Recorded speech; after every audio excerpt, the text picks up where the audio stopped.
420 horsepower, room for 9 people, the ability to tow 8,400 pounds, and a starting price that has quietly climbed past $60,000, with the top trim now knocking on the door of $85,000. The Chevrolet Tahoe has been an American icon for almost 30 years, the big, dependable V8 SUV that families have trusted for generations. But in 2026, with prices this high, one question matters more than any other. Is the new Tahoe still worth it, or has America's favorite full-size SUV priced itself out of reach? Stick around, because there is one number near the end that completely changes how you should think about buying this thing. What is going on, everyone? Welcome back to Car and Jerry. Quick question before we dive in. Are you a longtime Tahoe or Suburban owner? Somebody towing a boat or a camper, hauling a big family, or cross-shopping a Ford Expedition? Drop it in the comments along with where you are watching from, because the Tahoe means something different to each of those people, and I read every single one. If you have owned one of these, I really want to hear how many miles you got out of it. So let us set the stage. The Tahoe is what is called a body-on-frame SUV. That means it is built like a truck on a strong steel frame, the old-fashioned rugged way instead of like a car. That is exactly why it can tow heavy trailers, swallow huge amounts of cargo, and keep running for 200,000 miles and beyond. For decades, this was the vehicle of choice for big families, for people who tow, and for anyone who simply wanted to sit up high and feel safe and solid on the road. It is an institution. Your neighbor has had one. Your church probably has one. And in 2025, Chevrolet gave it a thorough refresh, updating the inside, the technology, and the engines. For 2026, they fine-tuned all of it. And in a few minutes, I will get to that one number that should decide which version you actually buy. So do not click away. First, let us talk about what you get, because the Tahoe is genuinely enormous. It stretches over 211 inches long, it seats 7, 8, or even 9 people depending on how you configure it, and the space inside is cavernous. Behind the third row, you get about 25.5 cubic feet of cargo room, enough for a serious grocery run or a pile of luggage. Fold the seats down and that opens up to over 122 cubic feet, basically a small moving van. The third row is the key here. Unlike a lot of SUVs where the back row is a punishment box only fit for small children, the Tahoe's third row is genuinely roomy enough for adults.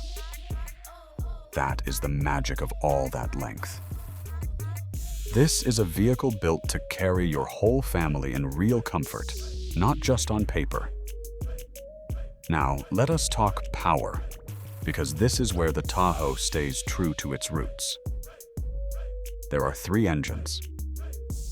The standard one is a 5.3-liter V8 making 355 horsepower.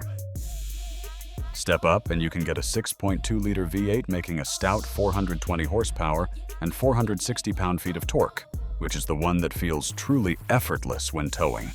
And for the first time in a while, drawing real attention, there is a 3-liter turbo diesel making 305 horsepower but a massive 495 pound-feet of torque. And that diesel is the efficiency and towing champion of the lineup. Every engine pairs with a smooth 10-speed automatic, and you can have rear-wheel drive or four-wheel drive. Properly equipped, the Tahoe tows up to 8,400 pounds. That is boat territory. That is camper territory. If you are enjoying this breakdown so far, do me a quick favor and tap that like button.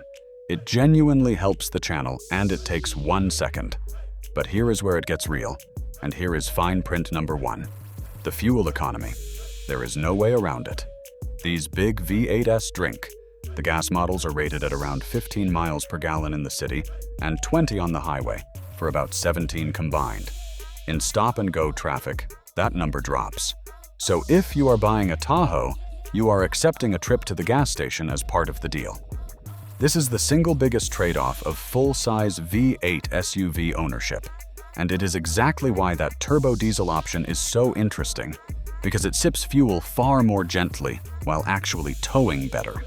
So comment, gas V8 forever, if you would never give up the traditional engine. Or comment, Diesel makes more sense if efficiency and towing matter more to you, because this is the debate every Tahoe shopper is having right now.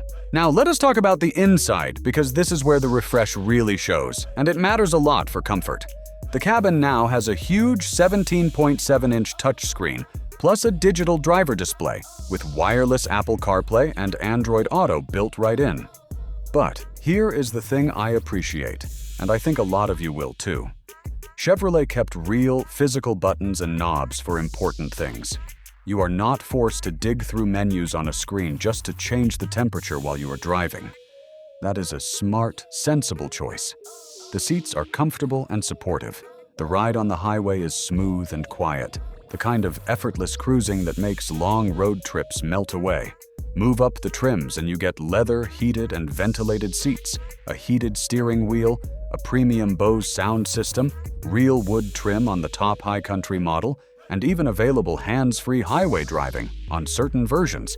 It can be a genuinely luxurious place to spend time, while still being a tough, capable truck underneath.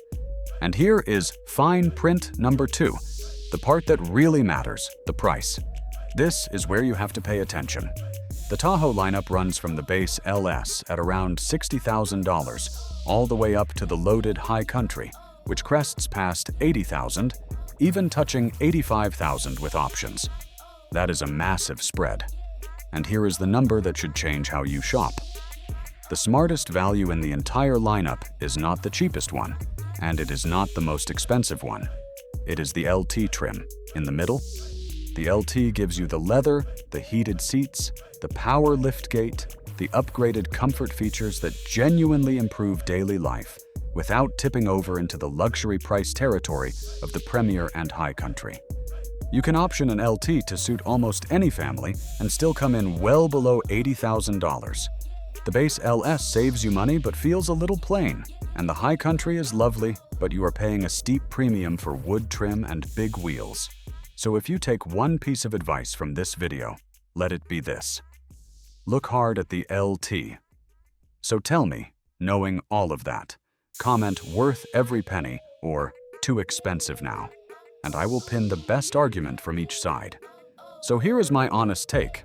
The 2026 Chevrolet Tahoe is still one of the best full-size family SUVs you can buy, and there is a reason it has been a staple in American driveways for nearly 3 decades. It carries people and cargo better than almost anything. It tows like a champion. The new interior is comfortable and sensibly designed, and that legendary V8 dependability is still there. The downsides are real. It drinks fuel, it is big to park, and the top trims have gotten genuinely expensive. But if you need to move a big family, tow a real trailer, and do it in comfort for years and years, very little else does it as well. Just be smart about which trim you pick, and you will get a vehicle that serves you faithfully for a very long time. The Tahoe has earned its reputation, and in 2026, it is still earning it. I am covering every one of these American staples and the trucks and SUVs that families actually depend on, so subscribe and ring that bell, because the next one is coming soon and you do not want to miss it. Until next time, this is Jerry, and I will see you in the next one.